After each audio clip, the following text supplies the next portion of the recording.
Ternyata nggak cuma ngomong doang, beneran. Selang berapa hari dia datang bayar utang-utangnya, dibawa uang sebanyak 7,5 gram.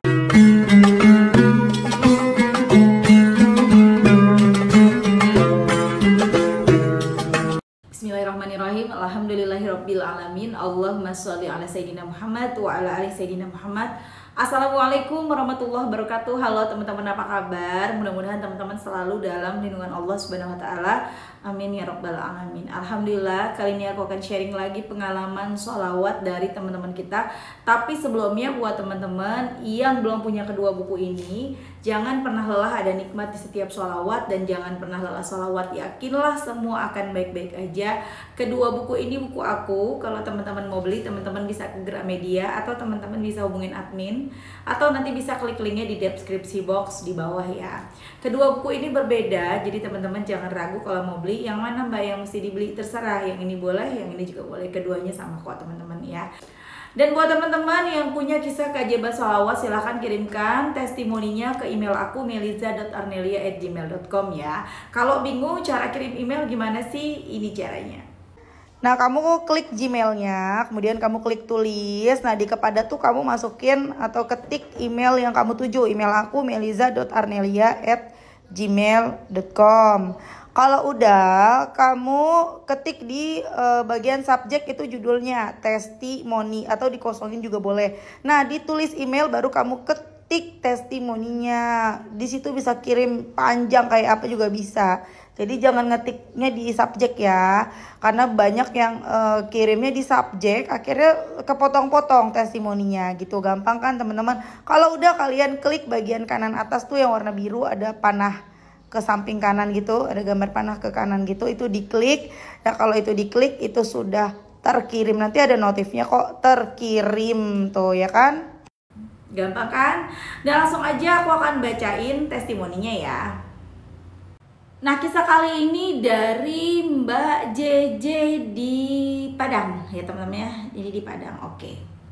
Namanya disingkat aja menjadi Mbak JJ dari Sumatera Barat, Padang Pariaman. Oke. Assalamualaikum warahmatullahi wabarakatuh. Waalaikumsalam warahmatullahi wabarakatuh. Perkenalkan, nama saya JJ. Halo Mbak JJ. Saya dari Sumatera Barat, Padang Pariaman. Saya mau kasih testimoni sama Mbak. Mbak, saya sedang dililit utang riba semenjak 2022 sebanyak 15 juta dan sekarang masih tinggal 8 juta. Dan emas saya dipinjam saudara dari Agustus 2016, udah 7,5 tahun lamanya. Saya bingung harus gimana Mbak Mel. Iseng-iseng saya buka YouTube, lewatlah di beranda YouTube saya tentang amalan sholawat Jibril dan munjiat. Bisa melunasi utang riba dan mengembalikan barang yang dipinjam orang sama kita. Saya ingat kalau emas saya udah 7,5 tahun lamanya. Belum ada kabar beritanya saudara saya untuk membayarnya emas saya. Apa yang harus saya lakukan Mbak Mel? Saya mengikuti YouTube Mbak Mel semenjak Juni 2023. Alhamdulillah saya mulai mengamalkan sholawat Jibril dan munjiat. Tapi cobaan terus datang. Tapi saya ingat kata-kata Mbak Mel, kalau kita sudah kenal sholawat, pasti Allah akan mengabulkan hajat kita, dan saya terus baca sholawat. Sampai suami saya marah, mana amalan sholawat kamu itu? Saya bilang sama suami saya, Mbak Mel, saya yakin ya, suatu saat Allah akan mengabulkan hajat saya. Saya bilang sama suami dan suami saya sambil saya menangis. Mbak Mel, tepat Januari 2024 saya istiqomah ngamalinnya. Saya ingat kata-kata Mbak Mel pas bilang ke adik Mbak Mel, kalau mau hajat dikabulkan baca salawat munjiat 1 kali duduk abis tahajud. Alhamdulillah saya praktekin Mbak Mel, tiap tahajud baca munjiat 500 kali dan salawat Jibril 10.000 kali tiap hari, kadang-kadang sampai 25.000. Masya Allah, banyak banget ya. Tidak selang berapa hari habis mempraktekkan amalan yang Mbak Mel bilang, alhamdulillah saya dapat pesan WA dari saudara saya dan menanyakan utangnya. Saya kaget, kok dia dapat nomor WA saya dari mana? Tapi saya ingat mungkin ini pertolongan Allah yang datang sama saya Mbak Mel, dan tidak menunggu berapa hari dia nelpon saya lagi dan mengatakan kalau dia akan bayar utang emasnya itu ke saya Mbak Mel. Saya sujud syukur kepada Allah kalau Allah mengabulkan hajat saya, dan tepat tanggal 10 Maret 2024 dia langsung datang ke rumah saya untuk mengasih uangnya itu. Masya Allah. Terima kasih ya Allah atas kedahsyatan salawat yang saya amalkan ini Mbak Mel. Salawat yang saya amalkan ini munjiat 500 kali sekali duduk, dan salawat Jibril alhamdulillah 10 sampai 25 ribu setiap hari. 10 ribu sampai 25 ribu setiap hari. Alhamdulillah tanggal 13 Maret saya akan melunasi utang riba saya di bank Mbak Mel. Masya Allah. Maaf Mbak Mel, testimoni saya kepanjangan. Mudah-mudahan teman-teman di luar sana terinspirasi dengan testimoni saya ini, dan semangat terus untuk selalu istiqomah dan bersolawat ya teman-teman. Mudah-mudahan saya doakan Mbak Mel sehat-sehat dan diberi kelancaran rezeki sama Allah. Amin. Mbak Mel adalah orang yang membuat saya terinspirasi, membuat saya istiqomah dalam bersolawat. Wassalamualaikum warahmatullahi wabarakatuh. Masya Allah. The power of solawat munjiat ya, yang dirasakan oleh Mbak JJ di Padang. Selamat ya Mbak JJ. Siapa teman-teman yang kalau yang punya utang udah biasa ya, utang lunas udah biasa. Siapa teman-teman yang ngutangin orang, entah saudara, entah temen, tapi mereka belum bisa bayar. Entah mereka lupa, entah mereka pura-pura lupa ya, atau mereka memang gak punya uang. Doain terus ya, ikhtiar langit terus kitanya, doain dia supaya ada rezeki dan dilembutkan hatinya. Kalau emang dia ada rezekinya, supaya dia ingat bayar utangnya. Pasti kok dibayar teman-teman. Kita terus aja bersolawat, kita terus aja yakin dengan pertolongan Allah, dan pertolongan Allah datangnya dari mana aja. Mbak JJ istiqomah baca 500 munjiat. Tadinya sama suami sempat dipertanyakan, Mana nih salawat yang kamu baca, amalan salawat kamu mana hasilnya? Nggak ada. Mungkin hilaf ya suaminya Mbak JJ ngomong gitu karena udah bingung mesti gimana lagi ya kan. Karena punya utang juga 15 juta. Akhirnya Mbak JJ ingat sama video yang aku bilang, waktu adik aku butuh pertolongan, aku suruh baca 500 munjiat sekali duduk gitu ya. Dan mbaknya nyobain baca salawat munjiat 500 kali duduk plus 10.000 sampai 25.000 salawat Jibril. Tapi Masya Allah keren.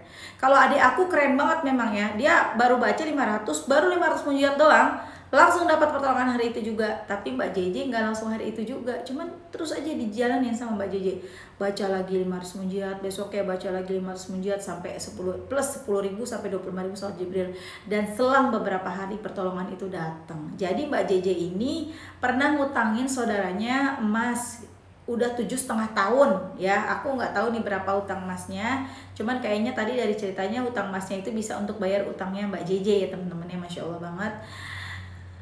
Tiba-tiba tanpa ditagih ini saudaranya ingat sama utangnya.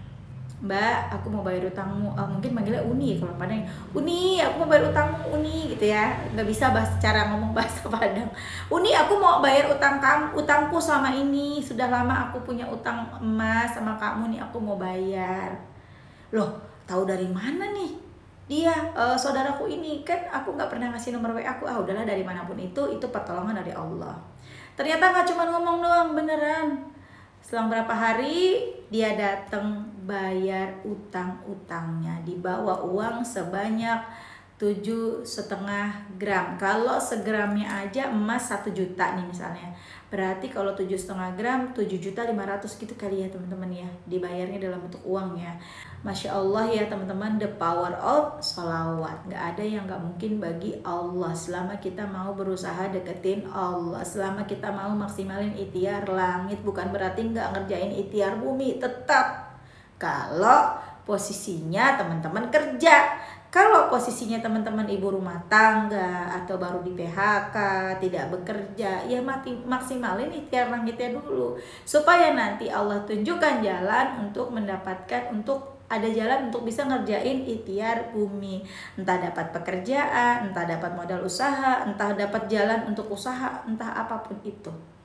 Tugas kita ikhtiar, tugas kita deketin Allah, doa terus, apa-apa biasain ngomong sama Allah, sering-sering komunikasi sama Allah. Lagi sedih ngadu sama Allah, lagi senang juga ngadu loh. Lagi senang tuh hati-hati banget teman-teman ya. Apalagi kalau ngelihat anak, misalnya aku lagi ngeliat anakku ini lagi lucu nih ya. Masya Allah tabarakallah, dalam hati kadang-kadang diucapin Masya Allah tabarakallah, senang alhamdulillah anakku lagi sehat-sehatnya. Masya Allah tabarakallah, begitu ucapin kayak gitu teman-teman ya. Kita lagi senang dengan keadaan kita sekarang yang sudah tidak punya utang. Masya Allah tabarakallah, alhamdulillah, terima kasih atas nikmatmu ya Allah. Jangan jauh-jauh deh dari Allah, pokoknya dikit-dikit Allah, dikit-dikit Allah, dikit-dikit Allah.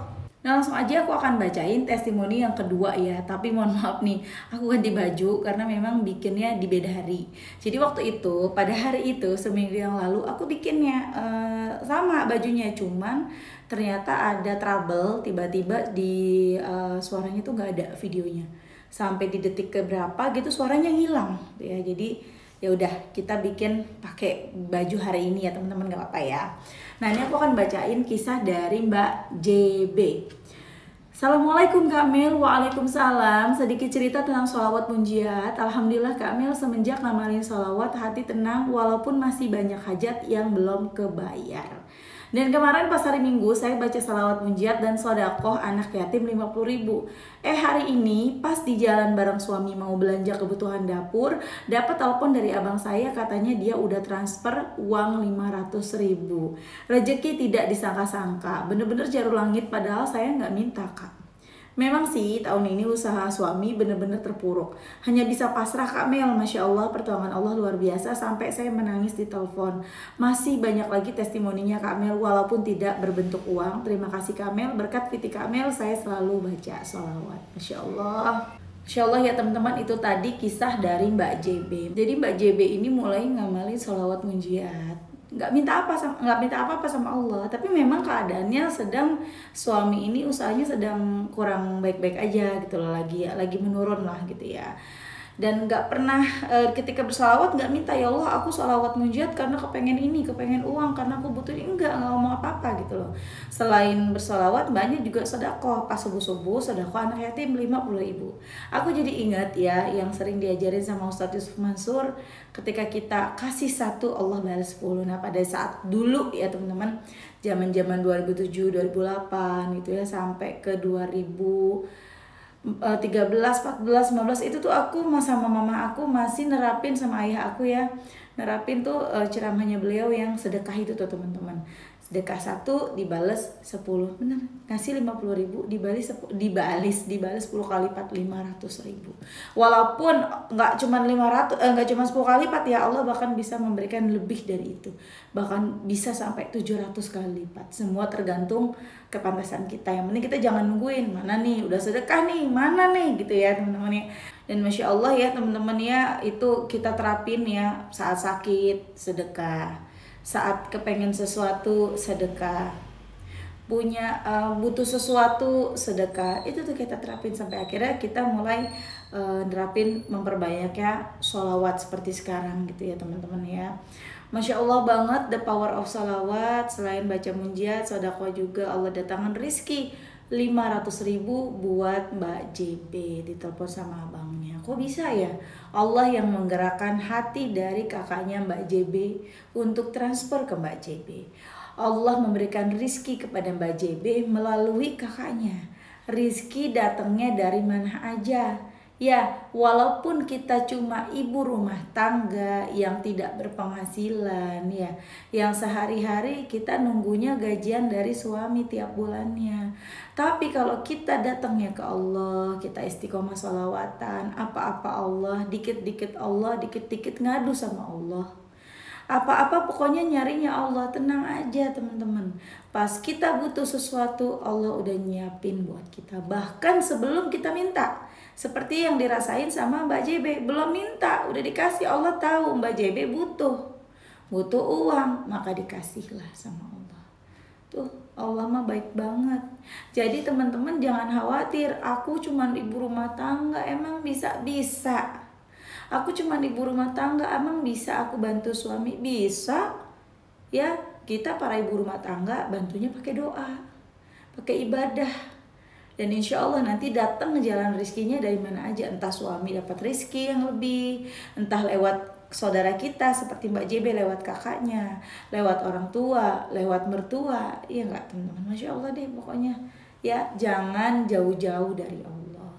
Sholatnya dibeneri, nomor 1 sholat. Kemarin ada yang komentar, Mbak boleh nggak kalau aku nggak sholat, aku sholawat doang. Soalnya aku punya bayi aku nih suka ngompol, bayi aku lagi nggak bisa pakai pampers karena ruam gitu ya. Jadi bayi aku ini nggak pakai pampers ya, namanya bayi dikit-dikit ngompol, pasti kan kita khawatir baju kita kena ompol ya, kita nggak bersih gitu kan. Teman-teman, Allah tidak memberatkan kita ya, tapi sholat itu wajib. Jangan kita cuman sholawatan doang. Sholat nanti ketika kita dikubur, yang pertama kali ditanya sama Allah bukan sholawat kita, tapi sholat kita. Kalau di sholat aja kita udah berantakan, hancur teman-teman ya.